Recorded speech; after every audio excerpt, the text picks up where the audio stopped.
Om Swastiastu, salam budaya. Perkenalkan, nama saya Kak Delisa Anjani dengan NIM 19 11 34 220. Nah, saya dari program studi pendidikan guru sekolah dasar Universitas Sanata Dharma. Pada kali ini, saya akan membahas mengenai tari. Ya, gimana nih kabar teman-teman sebelum membahas tari? Semoga selalu sehat ya, supaya saat mendengarkan penjelasan tentang tari, teman-teman dapat menangkap dan menerimanya dan memahaminya. Nah, yang pertama, sebelum membahas tari, kakak membagi ke dalam 3 subbab. Yang pertama, aku suka menari. Yang kedua, menari itu indah. Dan yang ketiga, tari adalah kebudayaan bangsaku.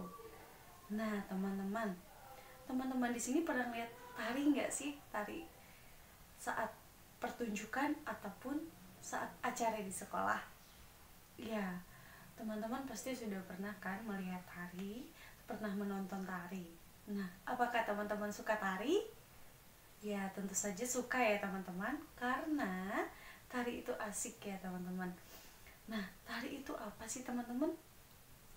Nah, tari adalah gerakan yang ritmis yang diciptakan sesuai dengan ekspresi atau perasaan pencipta gerak yang menciptakan keindahan.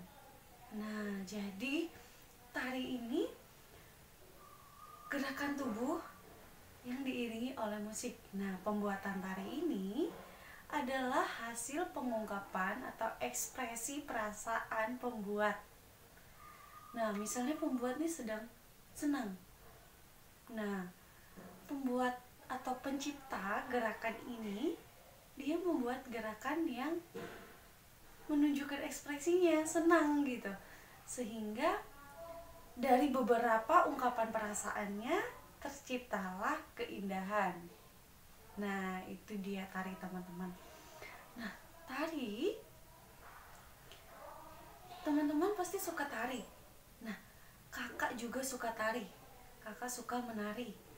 Nah, tari itu ada 2 teman-teman, tari tradisional dan tari modern. Nah, kakak paling suka tari tradisional nih, karena tari tradisional itu asik teman-teman, karena kita bisa memperkenalkan budaya kita teman-teman. Seperti kakak dari daerah Lampung, kakak menari tari Lampung itu. Nah, tari daerah itu berasal dari daerah masing-masing dan menceritakan atau menjelaskan tentang kehidupan yang ada di daerah tersebut. Nah, itu adalah tari daerah teman-teman.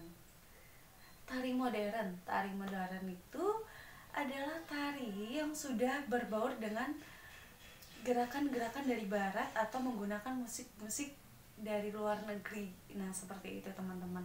Dia itu menggunakan musiknya udah seperti musik K-pop. Nah, itu udah modern. Sedangkan tari tradisional itu masih menggunakan seperti gamelan, terus gong. Nah, menggunakan alat musik tradisional teman-teman.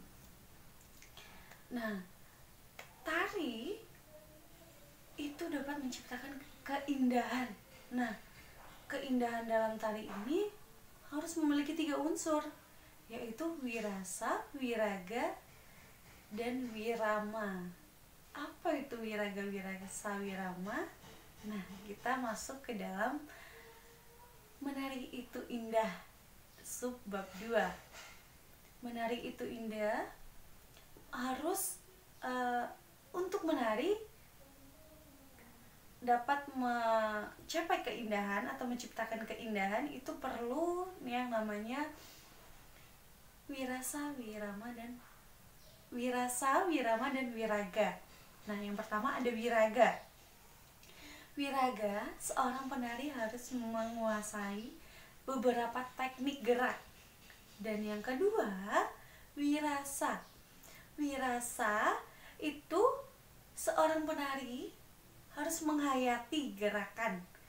Misalnya seperti gerakannya itu tegas, ya penari harus tegas. Kalau lemah gemulai itu ya dia harus lembut. Nah, lembut gitu. Terus wiraga, wirasa, wirama. Wirama itu penari harus menari dengan sesuai intonasi atau nada irama lagu. Itu harus tepat ya, teman-teman. Nah, begitu wirasa, wirama, wiraga. Hanya itu harus penari harus menciptakan keseimbangan dalam wiraga, wirasa, wirama untuk menciptakan keindahan. Untuk keindahan juga, penari memerlukan kostum, teman-teman. Kostum yang cantik juga dapat memperindah tarian. Nah, selain kostum, penari juga menggunakan make up. Make up tersebut membantu untuk mempertegas tarian tersebut. Nah, make up dibuat sesuai dengan karakter tari tersebut. Misalnya tarinya itu melambangkan wanita cantik atau lemah gemulai, itu menggunakan make up yang cantik. Tetapi ada juga make up yang seperti karakter jahat. Pasti make up tersebut akan dibuat seperti karakter jahat. Karakter seram itu pasti make upnya juga akan dibuat karakter seram, begitu teman-teman. Nah, dalam tari juga membutuhkan kekompakan untuk mencapai keindahan. Nah, untuk mencapai kekompakan gerak, nah penari harus latihan terlebih dahulu, teman-teman, sebelum mengadakan pentas. Nah, oh ya teman-teman, tari itu ada di kelompok, ada tari kelompok, ada tari tunggal, ada tari berpasangan, dan juga ada tari massal. Yang pertama tari tunggal. Tari tunggal, tari yang ditarikan oleh satu penari. Yang kedua yaitu tari berpasangan. Tari berpasangan ditarikan oleh dua orang penari yang menarinya gerakannya saling melengkapi. Nah, untuk dua tarian ini, dua pasangan ini bisa perempuan dengan perempuan dan laki-laki dengan laki-laki. Bisa juga dengan laki dengan perempuan, itu bisa berpasangan. Selanjutnya kelompok.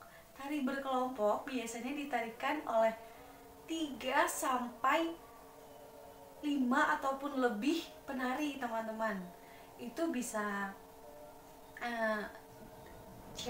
laki-laki dengan perempuan ataupun semua perempuan. Begitu juga dengan tari massal. Tari massal itu biasanya ditarikan beramai-ramai pada saat acara adat, begitu teman-teman. Selanjutnya, tari juga memiliki fungsi, teman-teman. Yang pertama, tari sebagai sarana upacara. Yang kedua, tari sebagai hiburan. Yang ketiga, tari sebagai seni pertunjukan.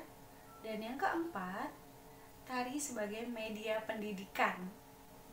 Nah, teman-teman,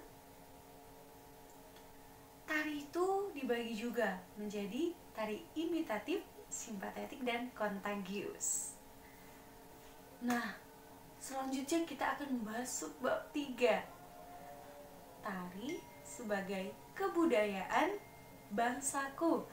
Nah, tari sebagai kebudayaan bangsaku. Kenapa?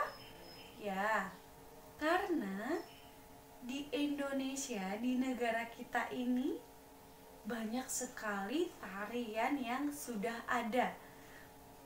Nah, kenapa begitu?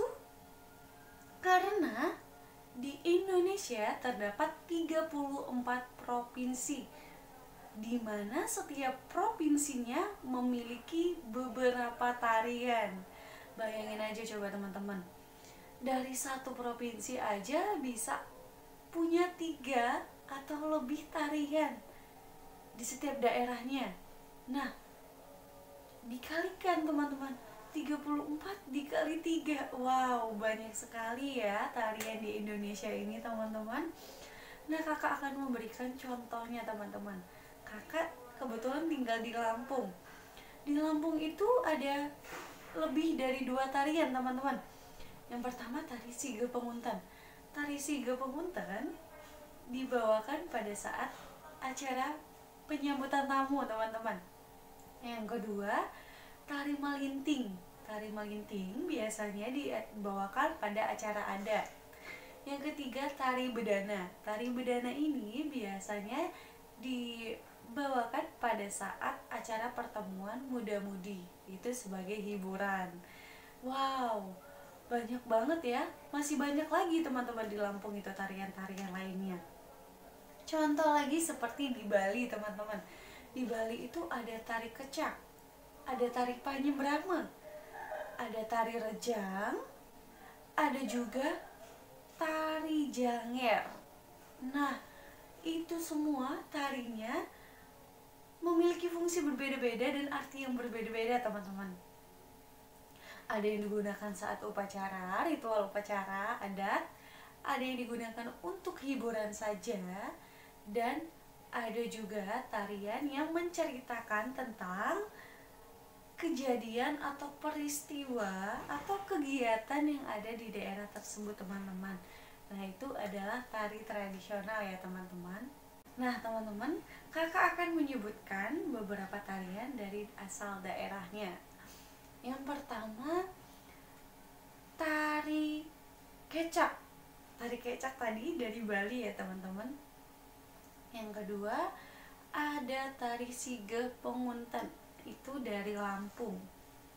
Yang ketiga, ada tari dari Sumatera Selatan, itu ada tari Gending Sriwijaya. Yang keempat, ada tari dari Sumatera Utara, itu tari Tortor teman-teman. Yang kelima, ada tari dari Sumatera Barat, yaitu tari Padang. Selanjutnya ada tari dari Kalimantan. Dari Kalimantan itu adalah tari Busak Baku. Selanjutnya tari daerah Jawa nih, ada Jawa Timur. Jawa Timur itu adalah tari reog. Dari Jawa Tengah yaitu tari gambyong.